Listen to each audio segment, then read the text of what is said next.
Pessoal, deu start aqui na gravação da web aula ao vivo de hoje. Antes da gente iniciar aqui, eu vou compartilhar com vocês as diretrizes do Senai Unidigital e suas unidades, no caso da de vocês e a do Roberto Mange. Depois aqui dos informes aqui, né, a gente volta à nossa programação normal.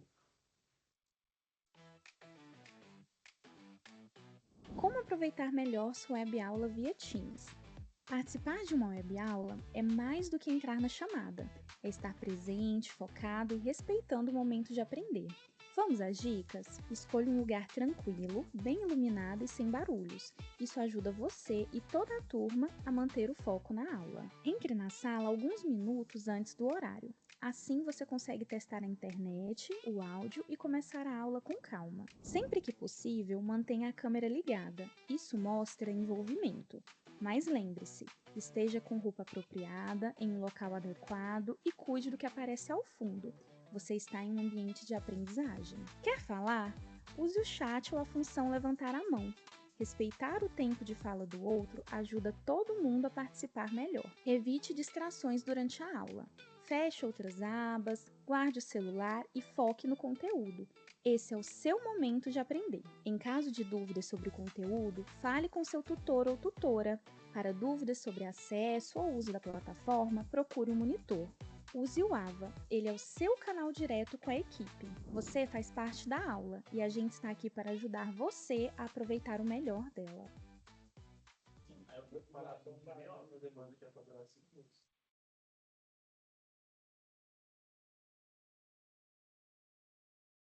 Vou ter que dar o aviso de novo aqui, porque eu falei, eu estava respondendo aqui a dúvida do Dirley.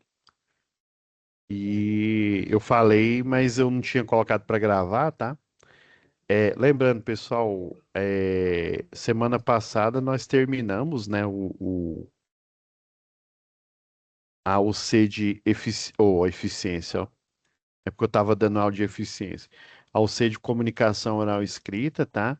Em função do workshop da indústria, nós não tivemos a aula, mas eu deixei a aula gravada lá, tá? Inclusive com a dica lá para aquele exercício, né? Eu estava até respondendo aqui o Dirley. Eu deixei com o modelo de relatório, tá? E explicando para vocês que, como você está vendo pela primeira vez, né? Você ainda não tem o costume de redigir um relatório técnico, é por isso que eu deixei dois relatórios lá. Um explicando a tarefa lá, né? Como que vocês iriam criar o restante do relatório, né? Igual eu estava explicando aqui por Dirley agora há pouco, né? Como é uma situação simulada, né, uma atividade, você pode inventar um nome, o nome da vítima lá, né, o nome de quem estava, só com algumas informações que já estavam lá no relatório. Agora, se fosse uma situação real, eu iria atrás de quem estava no turno anterior e perguntar, ó, esse fulano aqui, até coloquei lá, acho que foi da Equatorial, né? Esse fulano aqui era o que? Era eletricista, qual que é o nome dele? Aí eu inventei o nome, tá? Aí vocês não precisam colocar aquele nome no relatório de vocês, não. Vocês podem inventar aí. E daí eu fui mostrando como que você poderia corrigir aquele relatório. Porque realmente aquela tarefa, né, eu estava falando aqui por delay, ela é um pouco complexa, porque primeiro, começou o curso de eletrotécnico agora. Você nunca fez um relatório técnico. Inclusive, né, eu não sei se eu falei nessa aula gravada, mas eu vou reforçar aqui. Inclusive, antigamente o CREA, quando os técnicos estavam no CREA, eles não deixavam praticamente nenhum técnico, por exemplo, ele fazia um relatório técnico e dentro, eu não me lembro qual que era a resolução antes, a resolução atual do Conselho dos Técnicos, né? Não sei se vocês sabem, mas os técnicos antigamente eles respondiam pelo CREA. Hoje em dia os técnicos respondem pelo Conselho Federal dos Técnicos, o chamado CFT, tá? E foi feito um ajuste, né? O técnico, ele pode, por exemplo, uma das limitações, né? O técnico ele pode projetar subestações com potência até 800 kVA, tá? Mas, professor, por que o senhor falou volt ampere junto? Inclusive, é assunto não da aula de hoje, mas das aulas que nós vamos ter aqui nessa disciplina, né? É a potência ativa, tá? É a potência ou chamada potência total, né? Potência total do sistema. Toda máquina elétrica, inclusive o gerador lá da hidrelétrica, o motor elétrico que está na sua indústria, ele precisa de uma geração de campo eletromagnético. Lá no gerador, essa geração, ele consome essa energia, né? Ele cria uma energia magnetizante, porque se eu não tivesse energia magnetizante, eu, por exemplo, não consigo energizar nenhum circuito, ou seja, na sua casa, no seu comércio, na sua indústria, eu não consigo fazer nada. Se lá no gerador eu não tiver criação de campo eletromagnético no eletroímã. Já a máquina elétrica que está aí na indústria que você trabalha ou que vai trabalhar, né? Essa máquina elétrica ela precisa de um consumo para gerar o campo eletromagnético, porque aquele campo eletromagnético, né, pelo princípio, o pessoal chama de a regra da mão direita, né? Lá na bobina, o dedão aqui da mão direita sua é a corrente elétrica. Quando eu tenho fluxo de corrente, quando eu tenho potencial elétrico, os meus outros dedos aqui, eles simbolizam o campo eletromagnético. E vai acontecer que quando a corrente, por exemplo, está nessa direção que eu estou mostrando aqui, vai haver a formação de um vetor força para baixo. Quando ela gira a bobina, ela inverte o sentido e vai haver uma geração de força para cima.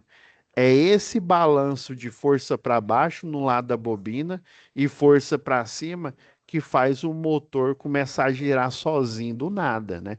Vocês já pararam para pensar o que que tem dentro do motor para ele girar? Até uma vez um aluno ele brincou aqui, mas ele falou a verdade. Ele, professor, é mesmo, o que que faz girar o motor? Aí um aluno brincou lá, são os homens de preto que estão lá pedalando dentro do motor. São os gremlins, né? São os espíritos zombeteiros lá do Chaves, né? Então, é força eletromagnética. Pera aí, professor, você está querendo dizer que eu tenho força mecânica brotando, ou seja, saindo de condutor elétrico? Isso mesmo. Chama regra da mão direita aí, né? O princípio de Lenz, né? Isso, de Lenz-Faraday. Tá? Ah, então quer dizer que se eu não tiver esse consumo de energia reativa, esse motor ele nem vai chegar a girar? Não, ele não gira. Então é um assunto que a gente tem que estudar aqui em eletricidade, tá? Eu peguei aqui alguns tópicos aqui, né, e a gente compilou ele em alguns exercícios, tá? Esses primeiros aqui, cada aula eu vou falando o fenômeno físico, né? E vou junto com vocês aqui analisando cada exercício, né? E dentro dessa análise eu vou apresentando os conceitos para vocês, tá? Eu juntei antigamente esses exercícios, eles eram separados, tá? Por que que a gente agora coloca eles juntos? Porque separados eles valiam muito pouco. Então tem, por exemplo, o último exercício dessa atividade 5 aqui, que é o 7, que é a maior delas, é- só essas 5 aqui tem 7 exercícios. Essa aqui, se eu não me engano, acho que tem duas. Essa daqui, a atividade 4 acho que tem um, se não me falha a memória. Ou seja, 7 mais 2 8 9 mais um desse daqui, 10, né? Então, são 10 exercícios que compõem a parte de eletricidade que fala de circuitos de tensão e corrente contínua, mais dois exercícios de corrente alternada, tá? Inclusive, eu já vou mostrando aqui para vocês, ó, pedir para a Laura, aqui na pasta biblioteca, tem algumas aulinhas extras aqui, ó. Isso aqui são vídeos aqui, inclusive, tem alguns falando de reatância, tá? Ó, associação de resistor, lei de Ohm. Ó, esses aqui, ó, tem até esse professor aqui, ele fez algumas aulas extras aqui, ó. Por favor, ó, assistam essa aula 7 aqui, ó, conceito, o que que é uma impedância, o que que é um fasor, tá? Que mais para frente a gente vai comentar isso, né? Conceitos de circuito, a aula 6 também é boa, ó. Conceitos de circuito de corrente alternada, tá? Aqui esse professor que ele vai resolvendo alguns exercícios e mostrando para vocês o princípio. Só para vocês terem uma ideia aí, ó, vocês têm disponível aqui em conteúdo do curso, ó, são dois livros. Ó, tem um livro parte um e o livro parte 2. Só o parte um aqui, ó,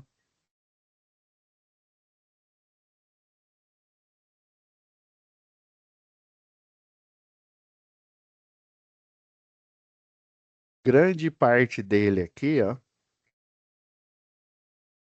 é dedicada à matemática. Mas como assim, professor? Para a gente entender circuitos de tensão e corrente alternada, nós temos que reforçar nas turmas. Eu estou tendo várias turmas com essa mesma disciplina, aí do Roberto Mange, de Mineiros, de Jataí, tá? Eu estava conversando com os professores aqui, ó, para eles estudarem bastante com vocês aqui, ó. Ó, essa primeira parte aqui, ó, o capítulo 5 é interessante vocês estudarem aqui o capítulo 5. Porque aí, ah, não, professor, é muito básico, conjunto de números naturais, inteiros. E vem aqui, ó, como diz um aluno meu, escuta essa pedrada aqui, ó. Conjunto dos números complexos. Eu não sei vocês, mas quando eu estudei isso lá no primeiro, ou no primeiro grau, não, aí eu seria o Super Saiyajin, né? Lá no segundo grau, foi no terceiro ano do segundo grau, o professor me veio com essa pedrada aqui, ó, conjunto do número complexo. Levanta a mão quem já estudou isso, quem entendeu. Nem eu, vocês perceberam que eu nem levantei a mão, ó, eu já prendi minha mão, meus braços aqui, ó. Rapaz, ó, eu não sei se o Dirley já estava com a mão levantada, ó. Você levantou agora ou você levantou depois? Ou você já estava levantado aí, Dirley? Então, já tinha levantado a primeira vez que eu fiz a Ah, pergunta. A mão tá colada ah, aqui no. não, então, ó, eu achei que alguém tinha entendido. Ô, juro para vocês, ó, de coração. Professor passou esse. Eu achei tudo uma loucura. Como é que um número, né? O cerne da questão é uma raiz quadrada, né? De índice par de número negativo. Por exemplo, -1, qualquer raiz de índice par, né? Raiz quadrada, raiz quarta, raiz sexta, né? Com números pares. Você simplesmente não tem um número racional que representa, tá? É como se esse número fosse, quando a gente não faz lá sistema de equação, né? Por exemplo, eu estou tirando da minha cabeça aqui, viu? Nem sei se isso tem solução. X mais 3y é igual a 12, viu? Eu tô tirando agora da minha cabeça aqui. Sei lá, 2x mais y é igual a 18. Nem sei, viu? Aí como é que você resolve esse sistema de equação? Ah, professor, eu isolo um deles, tá? Sei lá, eu isolo esse daqui, ó. Isolando ele, aí vai ficar x é igual a 12 menos 3y. Isolei. Agora, onde é x aqui, ó, eu vou substituir. Então, vai ficar 2 vezes 12 menos 3y. Propriedade distributiva, né? O pessoal lá chama de chuveirinho, né? Lá no primeiro grau. Mais y é igual a 18. Aí você vai terminar essa conta aqui, você vai achar o valor de y aqui, né? Aí, achando o valor de y, substituindo aqui, você vai achar que é x, tá? Isso eu tirei. Pode ser que ele seja impossível o valor, pode ser que ele seja possível, mas indeterminado, tá? Aí isso já é um estudo mais avançado que a gente aprende lá no segundo ano. Geralmente é no segundo ano do segundo grau. Nós começamos por PA, né? Progressão aritmética, depois progressão geométrica, matriz, determinante, né? Basicamente, matriz e determinante são os cálculos mais avançados que compõem a solução de um sistema de equação, tá? E quando você chega lá no terceiro ano do segundo grau, você tem os números complexos aqui. E basicamente eu não tanquei, juro para vocês. Na época eu estudei, eu passei de ano, fiz vestibular, passei lá para engenharia, mas esse fantasma sempre me, me seguiu. Por quê? É como se na hora que eu resolvesse essa equação aqui, ó, por exemplo, y, em vez de dar, sei lá, tô chutando aqui, vamos supor que y fosse 4, tá? Nem sei se é. Vamos supor que ele fosse 4. O número complexo é como se desse uma variável, sei lá, z. Aí eu encontrei que y é igual a z. Uai, mas isso não é resultado, isso é uma outra variável. Ou seja, eu entro num ciclo vicioso ali, eu não consigo resolver nada. Inclusive, sistemas elétricos, que é o caso de circuitos, né, que a gente vê em eletricidade. Se a gente tivesse num curso de engenharia elétrica, nós iríamos ver também análise de circuitos, circuito magnético, eletromagnetismo. Inclusive, quando você modela um circuito elétrico, o que é modelar? Eu pensar ali, né, utilizando a primeira lei de Ohm, utilizando a lei das potências, né, um circuito, né, um equipamento com uma determinada potência, e a partir, né, desses parâmetros de tensão aplicada nesse circuito, né, nesse equipamento, a corrente que vai fluir nele, dependendo do tipo de equipamento, se for um forno elétrico, por exemplo, basicamente ele tem resistência, né? Então, o que que essa resistência, né? Essa resistência elétrica ali, qual que é o valor dela? Que eu consigo chegar a ele numa potência de 2.000 watts. E se eu variar essa resistência, eu posso fazer com que esse mesmo equipamento, em vez de 2.000, ele atinja, sei lá, 3.000 watts ou qualquer outro valor, tá? Então, quando um eletrotécnico, um engenheiro eletricista, ele projeta algo, né? Ele está o quê? Utilizando a matemática, a física para modelar, né? Modelar aquele sistema e ele poder o quê? Predizer qual que vai ser a potência desse sistema, qual que vai ser a tensão aplicada, para qual tensão, né? Qual que vai ser a potência para uma determinada tensão, né? Se ele for monofásico, Equatorial Goiás, vai ser 220. Se ele for bifásico, vai ser uma tensão aplicada de 380. Se ele for trifásico, vai ser 660, né? A gente pega a tensão, eu vou ensinar para vocês. A gente pega sempre a tensão monofásica, multiplica ela por raiz quadrada de 3, que nós vamos chegar ao quê? Na tensão bifásica, mais conhecida como tensão de linha. Tá, vamos fazendo isso daqui, ó, para vocês começarem, como se diz, a pensar, né? Pensar como um eletrotécnico pensaria, né? Pensar como que um engenheiro pensaria esse, é, esse nível de tensão. Por exemplo, a monofásica nossa, a tensão RMS, ela é 220, tá? Então, a tensão de linha entre duas fases, se eu multiplicar por raiz quadrada de 3, raiz quadrada de 3 dá aproximadamente 1,73 por aí. Quer ver, ó?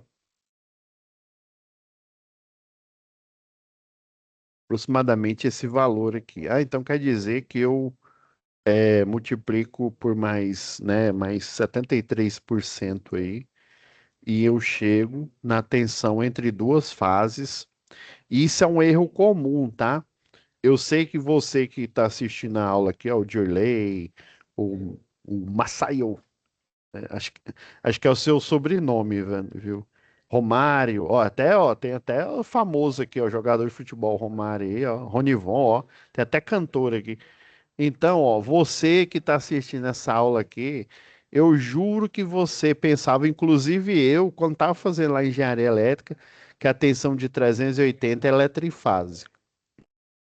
E isso é verdade e mentira ao mesmo tempo. Não, professor, me ajuda a te ajudar. Como assim? Isso é mentira para o nosso sistema, onde a monofásico é 220. Aí, vezes a G3, se você pegar duas fases, colocar lá no multímetro, você vai chegar num valor próximo a esse daqui, ó, 380, por aí. Um pouco a menos, um pouco a mais. Aí, se eu pegar exatamente esse valor aqui, ó, e multiplicar ele, né, os 380 vezes, né, eu peguei esse valor aqui, ó, irracional, vezes raiz de 3 novamente, aí eu vou ter a tensão trifásica praticada aqui em Goiás, que é 660. Tá? Aí, professor, então 380 eu jurava que era trifásico. Levanta a mão quem jurava que era trifásico. Eu antigamente achava que ela é trifásica. Ela é trifásica aonde a fase é o 127 volts, ou seja, o famoso 110. Não é 110, viu? É 127, na verdade. Professor, então quer dizer que se eu for modelar um sistema elétrico e utilizar a tensão de 110 em vez de 127, esse sistema vai ficar mal dimensionado? Acertou, isso mesmo. Espera aí, então quer dizer que onde é 110, na verdade é 127, o monofásico. Pelo que o senhor falou aí, né, o algoritmo aí é você, para achar a tensão de linha ou bifásica, eu multiplico por raiz de 3. Aí deu 219,97, que é parecida com o quê? É aproximadamente 220 volts. Ah, professor, então quer dizer que 220 volts aqui, Equatorial Goiás, pode ser monofásico e numa concessionária, por exemplo, ali se eu não me engano, ainda é a Companhia Paulista de Força e Luz, a CPFL. Tem uma região aí que eu fiz um projeto uma vez, é Paulínia. É porque tem lugar lá que é 220 monofásico e tem lugar que é 127.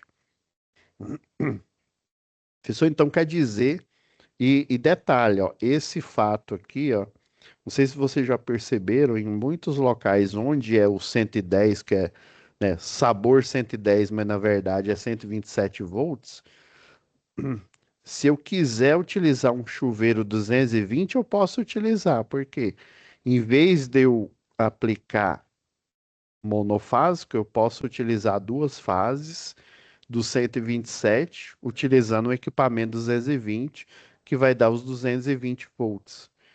Ah, e se você, algum de vocês aí já projetou, né? Às vezes trabalha já como projetista, como cadista, não sei se vocês já perceberam, geralmente em concessionária que eu tenho a tensão de 127, elas geralmente o consumidor, você tem uma norma lá, por exemplo, a daqui chama NT01, nós utilizamos a 01. Professor, a gente vai utilizar ela agora? Não. Quando a gente chegar lá, instalação predial, eu mostro aqui para vocês como é que acessa, como é que utiliza as normas necessárias aí. Mas assim, já dando spoiler, em locais onde é 127, ou seja, o 110, né? Geralmente o consumidor, por exemplo, como é que você descobre que um consumidor ele é categoria, por exemplo, M? O M quer dizer de monofásico. Aí tem uma tabela lá que ela regula a potência mínima, se eu não me engano, acho que é 5.000 watts, tá? Aí vamos supor, se você tem até 5.000 watts, você é M de monofásico categoria 1. Se você tem de 5.000 até 8.000, eu tô criando aqui, viu? você é categoria 2, ou seja, você é monofásico, só que categoria 2. Com essa potência, você vai ter um disjuntor diferente, você vai ter um condutor diferente para cada situação. Então, toda concessionária de energia, quando você faz um projeto, você vai lá nessa norma técnica de distribuição, consulta essa tabela e é aí que você finaliza o projeto desse cliente, tá? Então, aonde é 110, né, que é o 127, duas fases é 219, né? Ó, então você já sabe quanto é que aqui vai dar três fases, né? Você pega esse valor vezes raiz quadrada de 3, adivinha o que que vai dar? 381, né? Aproximadamente 380 volts. Ah, professor, por isso que o senhor disse que é verdade e mentira ao mesmo tempo. É verdade onde é monofásico 127, mas é mentira que em Goiás que o monofásico é 220, porque aí as três fases vai dar uma tensão, né, um potencial elétrico aí combinado de 660. Dá um pouco menos, viu? Dá 656, se você for pegar o número ao pé da letra, né? Utilizar Geralmente a gente utiliza aquela fórmula matemática lá da geometria, a lei dos cossenos, tá? Para circuitos, sistema trifásico. Geralmente a gente estuda isso direitinho quando você faz engenharia elétrica. Se eu não me engano, é uma disciplina que chama medição, tem faculdade que chama qualidade de energia, né? E daí eles ensinam esses princípios, né, geométricos, né? Basicamente a geometria plana, tá? Geometria plana, lei dos cossenos, lei dos senos aí, para você conseguir entender como que um sistema trifásico, né? Essa raiz de 3 que você multiplica, né, pelos valores aí dos potenciais aí, ele tem a sua gênese lá na lei dos cossenos, lei do seno. Tá? Então, esses números complexos aqui, você pode até não concordar, mas você sabia que se eu projetar um sistema lá de geração de energia, uma antena, por exemplo, eu projeto não uma antena, mas um sistema de controle, né? Aí já na parte de automação, né? De controle de visada de uma antena que ela faz a visada, por exemplo. Você tem lá um satélite geoestacionário aqui, ó. E ele está em órbita aqui, né? Quando ele está em órbita, ele está em queda livre. Uai, por que que ele não cai, professor? Por que que ele fica só caindo e caindo? Porque quando ele está em órbita, ele está numa queda que o pessoal chama de queda eterna. Se não me falha a memória RAM aqui, é, é no ponto, eles chamam de ponto Lagrange. Esse ponto Lagrange aqui, ó. É um ponto em que o satélite natural, não a Lua, né? Porque se a Lua tivesse tão próximo, igual fica um satélite, é igual aqueles satélites lá do Elon Musk, né? Que ele envia vários aqui, ó, para a gente ter é, internet pelo sistema dele de qualquer ponto aí do planeta, né? Então, geralmente aquelas anteninhas lá da Sky, por exemplo, de qualquer operador aqui, ó, você monta ela numa visada, né? Numa posição em que o satélite em órbita aqui, ele vai estar, o Global Sat 1, Global Sat 2, por exemplo. Aí nesse ponto Lagrange aqui, ó, você consegue fazer a recepção, né? Aí a antena, no caso, a antena parabólica, ela é antena direcional, né? Porque coletor aqui das ondas, ele fica no foco, né? Lembra que tem lá, a gente vê isso geralmente em geometria, ou em óptica geométrica, e também lá no terceiro ano do segundo grau, quando a gente vê curvas, né? A elipse, as hiperbólicas, né? Hipérbole aí. É, Aí as ondas de transmissão, elas sempre batem essa divisada aqui, ó. Ela bate aqui no prato e reflete para o ponto, para o foco, ó. Toda onda que vem aqui, ó, de qualquer direção aqui, ó, ela bate e vem para o foco e é aqui onde que está a recepção do sinal aí.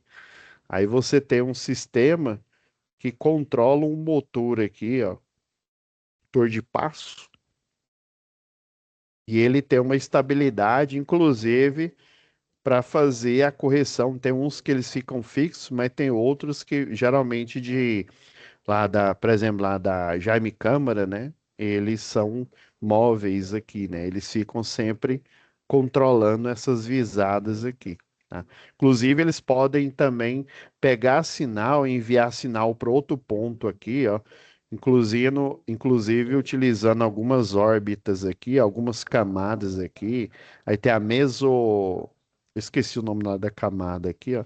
Você pode, inclusive, enviar um sinal, ele rebate nessa camada de íons aqui, ó, e envia o sinal para esse outro ponto aqui, ó, na esfera terrestre aqui, tá?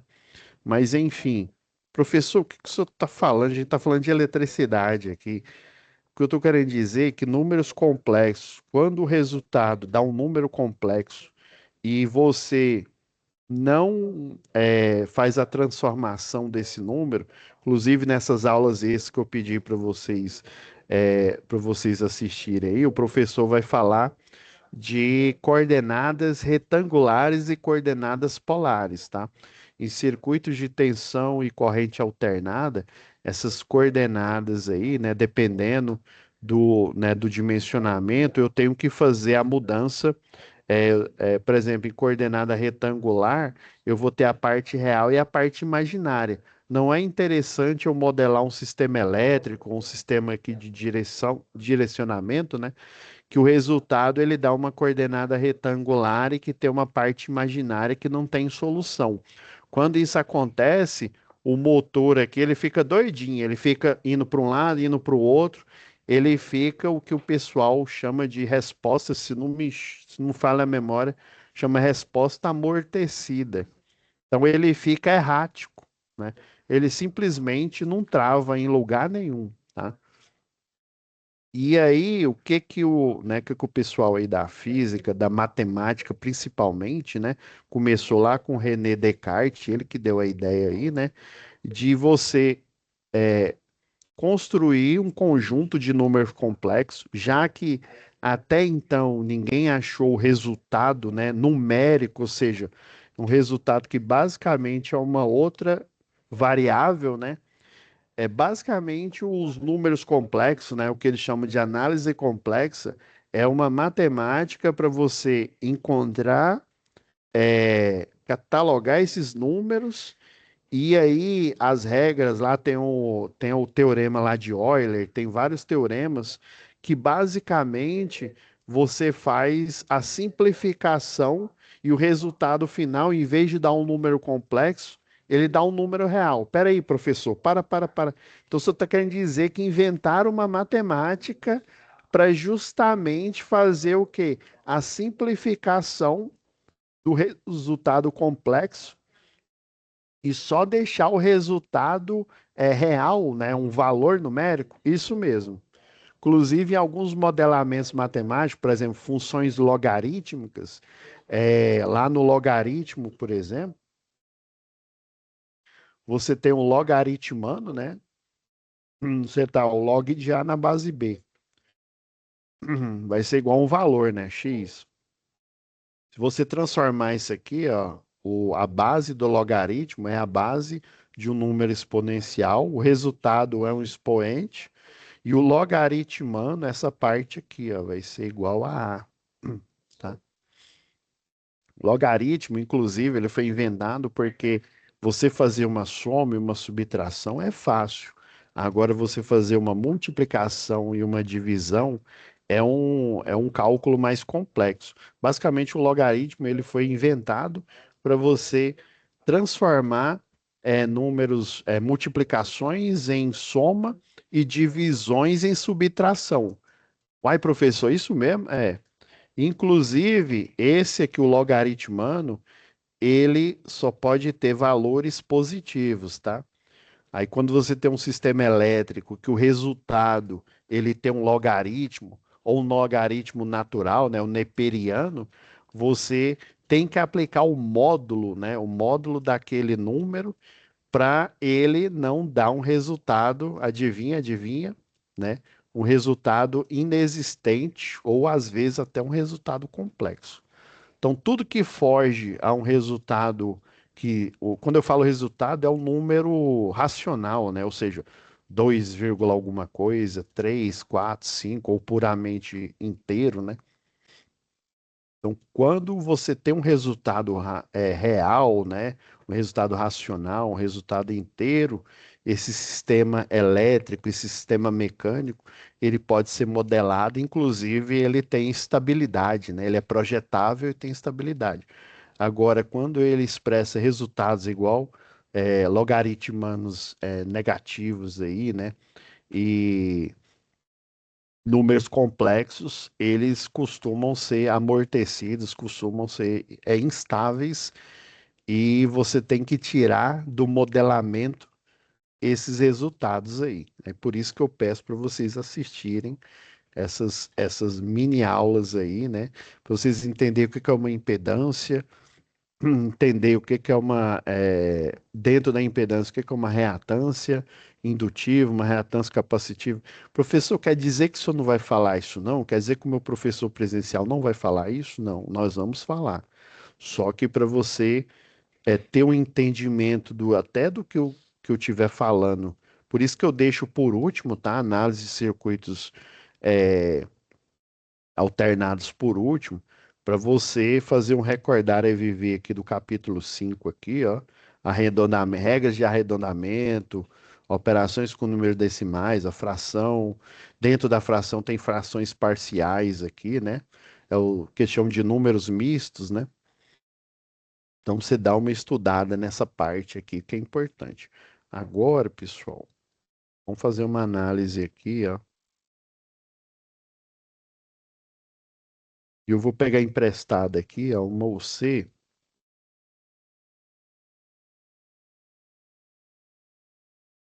lá de instalações industriais, tá? Já que ele fala de máquina elétrica, aí esse fórum aqui, tá? É importante.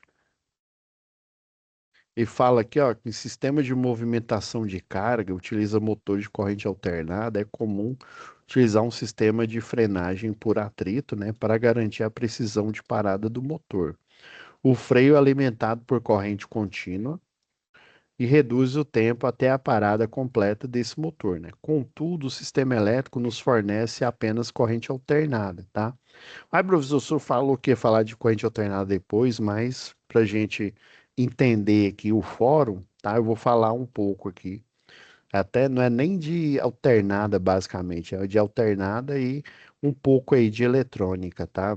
A eletrônica básica aí, né? Eletrônica analógica, impedindo a alimentação direta do sistema de frenagem na rede, o que exige a instalação de um circuito retificador para converter essa corrente alternada em corrente contínua. Então, já de cara, por essa informação, você já sabe que esse tal de retificador aqui é um circuito que ele vai fazer essa conversão, né, do sinal alternado, né, da rede elétrica da concessionária de energia local para um circuito de corrente contínua, que é o ideal para fazer a frenagem dessa máquina elétrica aqui. Eu vou pegar aqui emprestado aqui, deixa eu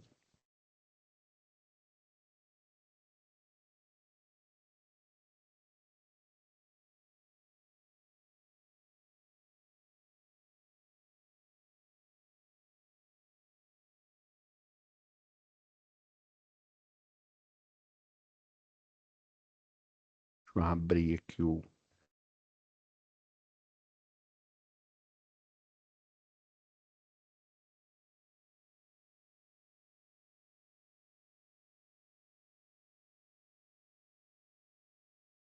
já que vai aparecer aí para vocês.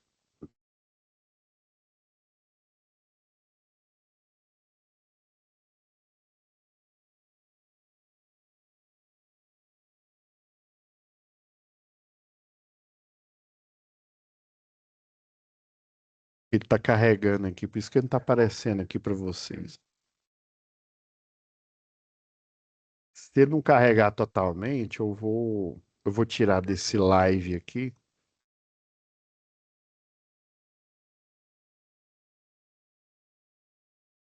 Ele tá demorando a carregar demais aqui. Eu tô achando que eu vou cancelar aqui.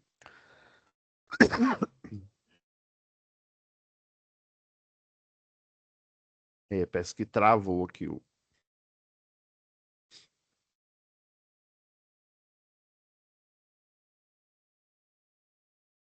E tá falando que tá carregando aqui. Vocês não estão vendo ainda não, né?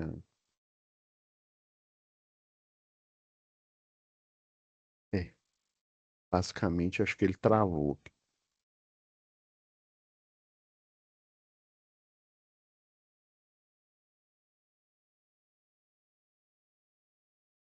Deixa eu ver aqui só. Ó, agora apareceu.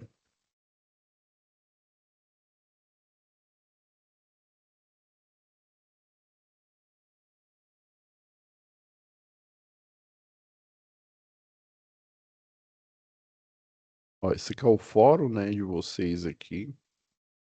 Que eu já deixei até uns desenhos aqui. Circuito retificador, ó. O que que ele faz? É isso aqui, geralmente, no sistema de frenagem, a gente utiliza um transformador aqui para diminuir a tensão. Eu peguei isso aqui como exemplo, ó, que ele pega essa tensão de 120, né, na frequência de 60 Hz e converte, né, para 30 volts, né, de tensão. Aqui ele está chamando de F, né, de eficaz, ou é RMS, é a mesma coisa. Ele diminui para 30 volts, aí o que que ele faz, ó? A tensão alternada, tá? Inclusive é um erro muito comum. Eu cometi esse erro quando eu comecei lá na engenharia. Eu falava sempre, ai, essa tensão alternada ela é positiva, ou ela é negativa, professor. Ela é os dois ao mesmo tempo, ela é positiva e negativa, tá? Rapidão aqui, pessoal. Deixa eu só fazer um registro aqui, já que a gente finaliza aqui nossa aula. Terminar a análise aqui para vocês.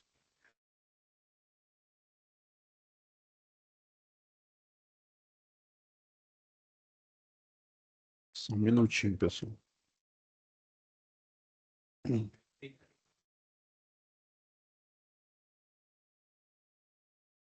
Então, hoje o servidor, geralmente o servidor, ele trava essa hora aqui e deu certo.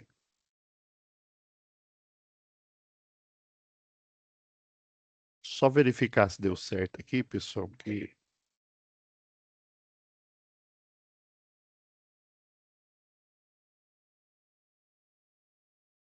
já que eu continuo com a análise.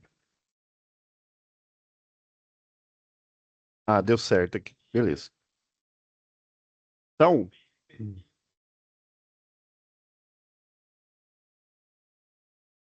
o circuito aqui de tensão alternada, ele é positivo e negativo ao mesmo tempo.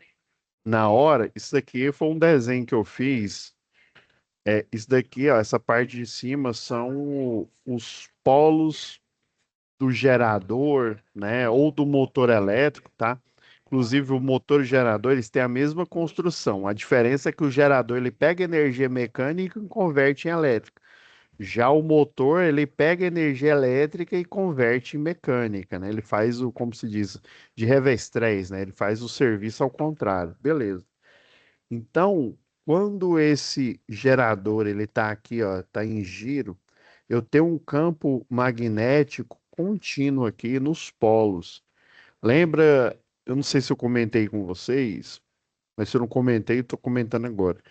O motor, o gerador, ele precisa de uma injeção de campo magnético contínuo nele, tá? Como é que eles fazem isso? Lá na tomada d'água, lá da hidrelétrica, por exemplo, eu tenho um canal que ele gera um giro para um motor. Lembra que eu tô falando motor, viu? Não é gerador.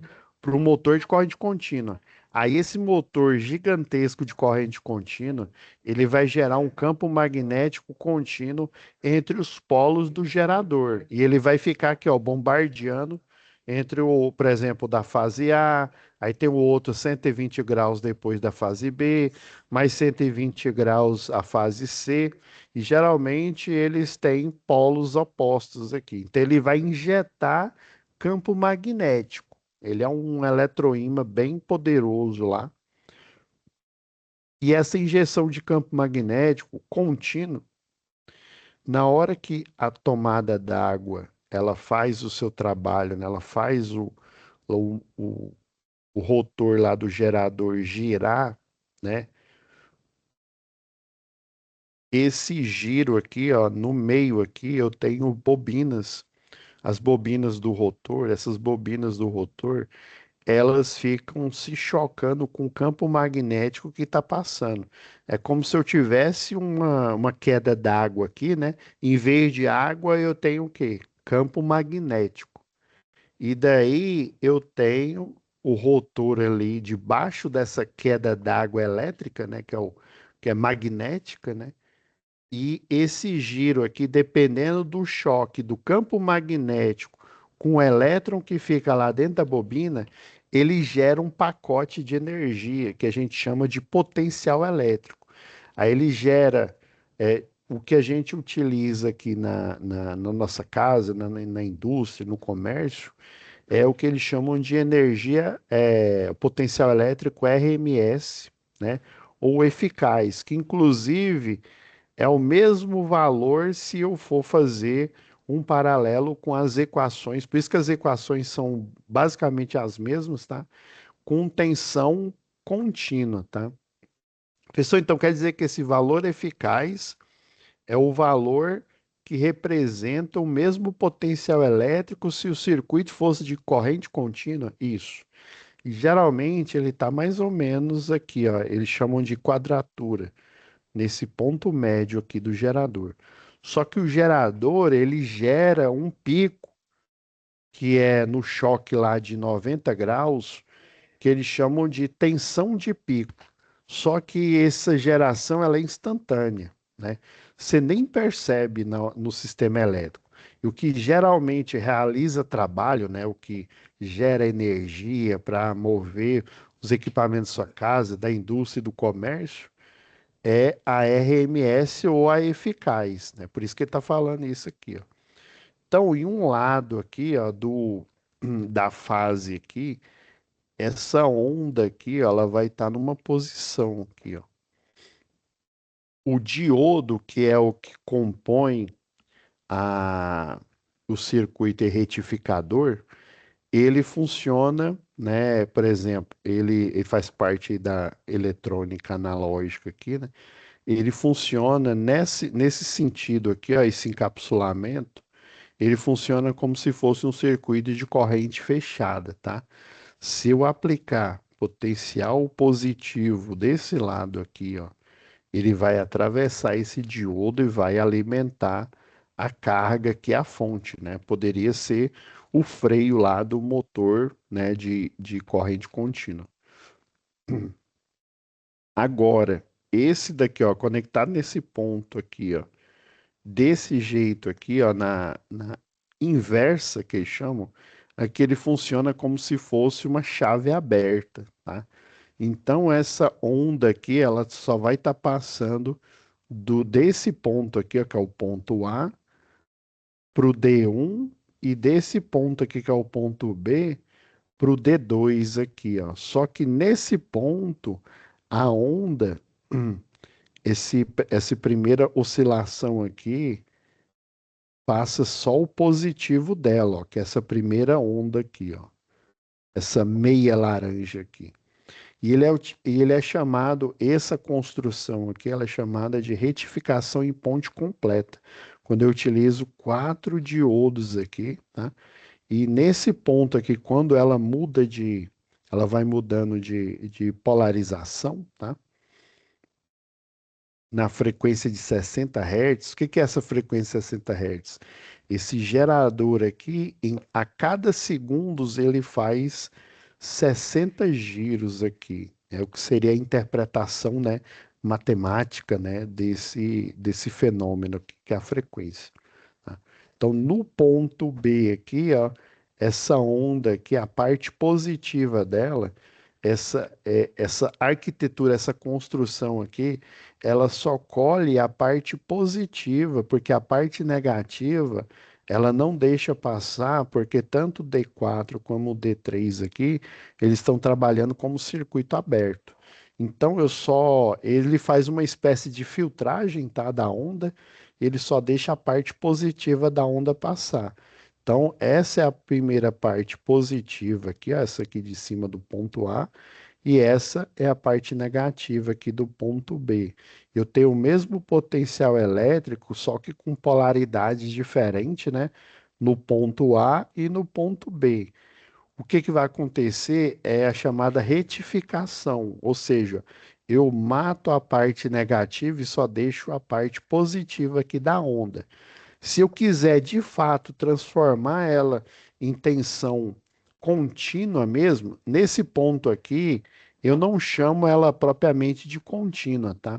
Eu chamo ela de pulsante, tá? Ela é o retificador, ele polariza, né, em positivo a onda, né, a contínua, e ela é pulsante, ou seja, ela chega num pico, diminui, chega a zero e chega num pico, ela ainda continua com frequência, inclusive dependendo aqui, ó, essa frequência, nesse caso aqui, a frequência ela continua os 60 Hz aqui, né? Por conta dessas duas alimentações aqui. Ela tem os 60 Hz, só que ele encurtou a onda. E tem uma outra construção que eu só utilizo, dois diodo, que ele é chamado de ponte incompleta. O que que vai acontecer? Eu vou ter a onda, né, a pulsante positiva, ele vai um ciclo desligar o circuito e depois ele vai ligar novamente. Aí vai ficar com uma parte positiva aqui faltando. Sinceramente, em algumas aplicações aí o pessoal não utiliza, dependendo do nível de tensão, né, e corrente contínua que eu quero alimentar aquele circuito, eu não preciso de uma ponte completa, não, tá? Eu posso utilizar uma ponte incompleta ali, tá? E aí, para você, o que chamam de alisar a onda, você vai utilizar um capacitor. Você coloca um capacitor aqui, o que que vai acontecer? Esse capacitor ele vai carregar, tá? E dependendo lá da configuração dele, ele tem uma fórmula que chama tempo de carregamento, é o tal lá, o tempo de carregamento e descarregamento. Então ele carrega, como essa ponte aqui, essa fonte, ela tá pulsante, ele não deixa o carregador descarregar totalmente. Ela zera aqui, né? Mas ele carrega novamente, fazendo com que lá no osciloscópio de repente, eu veja lá a onda se elevando, né? E de repente ela fica assim, ó, como se fosse uma pequena ondinha aqui, que aqui seria o circuito de tensão contínua. Essa seria a conversão.